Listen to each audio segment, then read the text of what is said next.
I try to think what John's thinking at this moment. And my sister's coming to that. They're probably turning in their graves. Yeah, oh yes. That's why the weather's like it is, probably.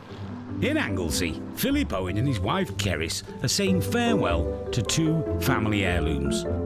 Both cars belong to Philip's brother-in-law, John Brown, who was married to Philip's sister, Pat. He was a petrolhead. Yes. Formula One was his thing, really. Their annual holiday was 4 days in Silverstone for the F1 Grand Prix. And they were left to me. We don't know what to do with them, so we'll have to get it, won't we? Sell them. Sell them, yes. We've got the Lotus Carlton, first registered in 1992, which John bought in 2000. It's only done about just over 19,000 miles. And then the Lotus Elise, which is an 04 plate, which John purchased from new. Do they have any interest to you? No, not to me personally. I wouldn't drive them. So we couldn't understand why didn't I would Aston Martin or something. I'd have kept that. Yes. Your Lotus Carlton might be worth close to mine. Probably, yes. We looked on the internet and they're selling between 50 and 100,000. Back in the 80s, ambitious Steve from Accounts Life was, well, a bit tedious. He dreamt of playing polo, having a big moustache and a Ferrari 308 GTB. However, instead of a red prancing horse, Steve's company car was a blue My Little Pony, a Vauxhall Carlton, sensible and spacious. But then Lotus had an idea. They used sensible and spacious and filled it full of dials, perforated leather, and a 3.6-litre engine with 24 valves and 2 turbochargers. It made no sense, but it was faster than a Ferrari. At its top end of 180 miles an hour, it was quicker than anything the boys in blue had, making the Lotus Carlton an instant hit amongst criminal gangs, ram raiders and car thieves. The Daily Mail and police chiefs campaigned for a ban, and the car's advertising was condemned in Parliament. But despite the controversy, the Vauxhall Lotus Carlton lived on. Steve might never have his Ferrari, but this was almost better. Once he'd bought a car, a few days later he'd turn up at ours, will he? Come for a spin. Unfortunately, Philip couldn't fit in the yellow one.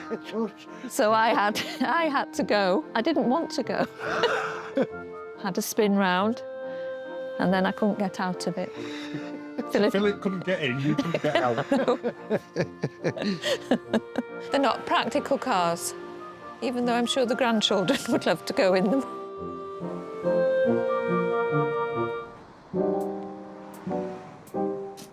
Paul and Charlie's father-son road trip has brought them to Anglesey to pick up an almost mythical British supercar alongside its sporty protégé.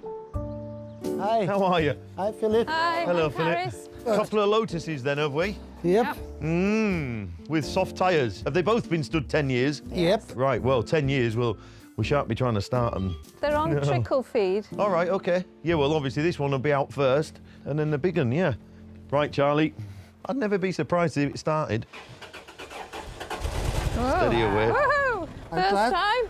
First one. Let's hope this one does the same. That surprised you, didn't it? It did. It did. Yeah, go on. The first job in hand, loading the 2004 Elise. Every time you block a street, innit? Every time. Right, Charlie. Just right a smidgen. Now left a bit. It's a bit tight, Charlie. That's it, yeah. I'm not the biggest lad in the world. Sorry to keep you. It's sod's law, innit? Whenever you block a road, someone wants to be in or out, don't they, you know? And then the next one out is a Lotus Carlton. Can't find Lotus Carltons, can you? You don't see them, you can't find them, so very special car. We're hoping it's going to start much the same as this one did. And it's raining. Of course it is, it's Wales, what do you expect? Sorry about the weather. Well, you're used to it, aren't you? Oh, Charlie will have them, I've got big gloves on them. And obviously cherished it. Oh, yes, this was This the was his baby. Don't want to put too much in them. They may well be perished where they've been sat Yeah, aye. You've had something in it, look. Had a little Mickey, haven't we? Yeah, looks like it. You're getting ready to run, though. I hope it's gone now, because I'll be running with you. But fortunately, it doesn't look as though anything's been nibbled, does it? Give it a try, mate. Oh, look. Found a cassette, and all it says is play loud. Right, pack's on. Smells of stale fuel. Oh, okay. But it's not seized. It turns over. Just change the fuel. There you go. Yeah, that's what it wants.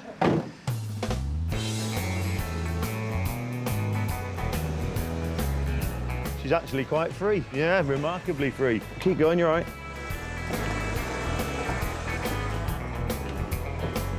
That'll do.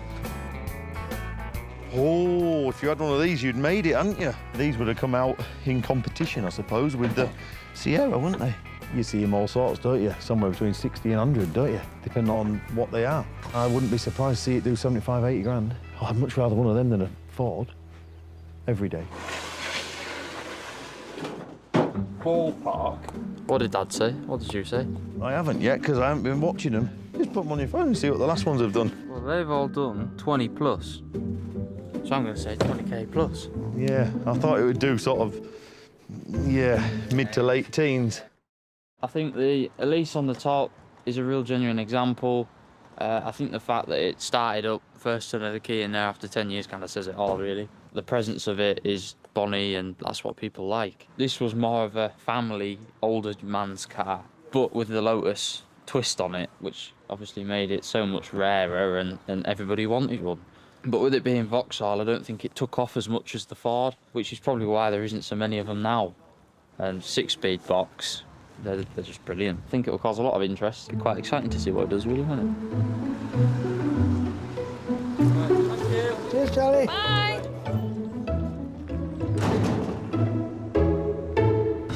And inside, the king of speed has spotted the Elise. They're a nice, sporty little car, aren't they?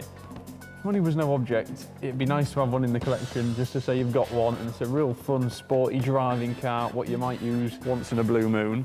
If you were to go on a track and drive it properly, I bet they're fantastic. Would I want to use one every single day or even on a weekend? You get sick of getting in and out of the thing, wouldn't you? And they're not the comfiest driving car. You wouldn't want to nip to the shop in it, really, would you? If you wanted one, you know, this is the one, really. They are strong money, aren't they? Yeah, 2-seater sports car, Lotus. It's all ka-ching, ka-ching, ka-ching, innit? It's going to be north of £20,000. We never struggle to sell them. There's always someone for them. Try and get in it. Just got to dislocate your legs and fold yourself up in here, haven't you? I don't know if there's a correct procedure. Then you end up scratching all the... What am I, 25, and even I'm struggling to get in and out of it. Oh, there you go. Yeah, I'd love to get in one and go around the track. I bet that'd be mega, wouldn't it? Anyway, we'll see where it goes and see what it makes. Never know, he might let me take it out around the circuit with him. I've got to try and get out the bloody thing now. Oh, there you go. Just like that. Easy. Imagine being an older fella. Oh, you can't, could you? You get sick of it. So, yeah, we'll see. See what it does.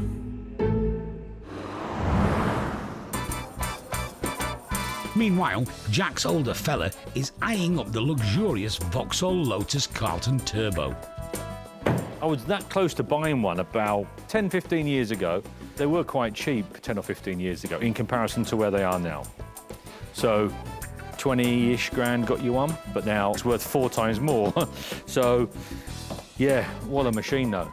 First one I've been lucky enough to get involved with, full stop. So no, really pleased to have it on board. And you can't help but just look at it, can you? Well, it's just one of them cars, isn't it? I mean, geez, yeah. It shouldn't have happened, should it? You know, let's face it, it shouldn't really have been built. There was no real logic behind building it. Thankfully, they did. So the interior, then, is top-end Carlton? Yeah, it's sort of, yeah. It is and it isn't. It's a little bit more on steroids in there, but it's not quite the Diplomat spec, is it, you know?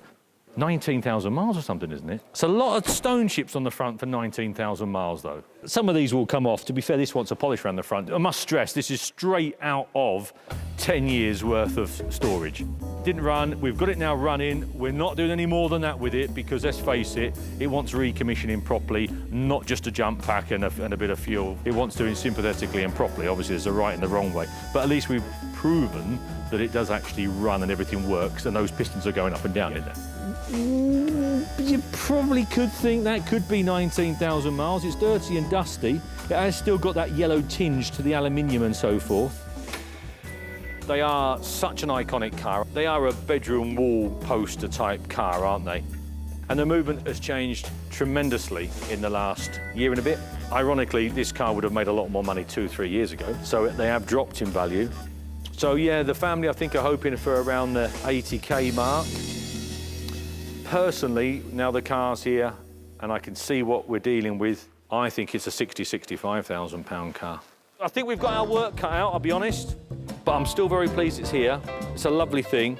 See how we go. 2004 Lotus Elise, the 111R Touring. Here we are. Now this is a nice car, this. You're not going to get a better car. 18,000, then 18,250 and 18,500. 18,750 at 19,000 pounds. Third and last time, hammers down at 19. Provisional at 19. The offer is accepted and the Lotus Elise is off to Stratford-upon-Avon. The Lotus Carlton, an absolute star of a car there, one of my favourite all-time cars. I've got 65,000 straight away. 65,000, 66, 67, 68, 69, at 70,000 pound I have at 70. 71 here with me at 71. At 71,000 pound, and are we all done at 71? Yes. 72, at 72,000 pound internet bid. At 72,000. 72, that's very provisional at 72, but we'll try our best for you.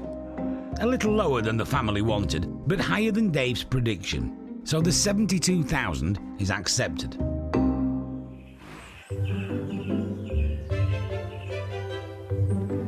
In Warwickshire, sports car enthusiast Sean Baker and son Joe are reminiscing on how the 2004 Lotus Elise 111R was transformed from a good car into a great one.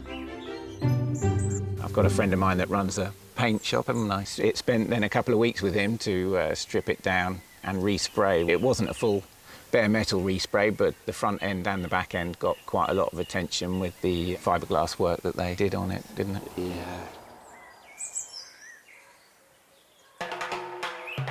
But life is never straightforward in the classic car world, as we well know. And after driving his Elise for a few months, Sean got itchy feet, trading it in for this red Lotus Exige. While the Elise has a 4-cylinder engine, there's more oomph in the Exige's V6. I love the yellow one so much that I longed for the extra horsepower and the larger engine and slightly newer. The yellow one made me fall in love with the Lotus. I loved the way it drove and how it handled. And there's a local dealer which I visit fairly regularly. Fairly regularly? Fairly regularly. Right, OK, I'm seeing a pattern here. Yeah, no, absolutely. And he had a red one, and it was an Exige with a slightly larger engine and slightly newer. And in a moment of madness, I plan to swap it, and hence the red one now. So no regrets buying the yellow one initially? No, absolutely not. I enjoyed doing it. I loved doing the work, and I enjoyed playing with the Lotus whilst I had it. Just moved on to the slightly larger and newer model. A familiar machine is taking pride of place at Sean's local dealership. I think it's probably one of the best Lotus Elise 111Rs that are out there on the market. When it was up in the auction, there was just some small little stress tracks, which I just think were age-related at the time, that needed repairing. And when we went round the car a little bit more, there were a few of them hidden away under panels, so we replaced and fixed all those stress cracks as we found them. We knew that when we picked the car up, that it had been off the road for 10 or 11 years.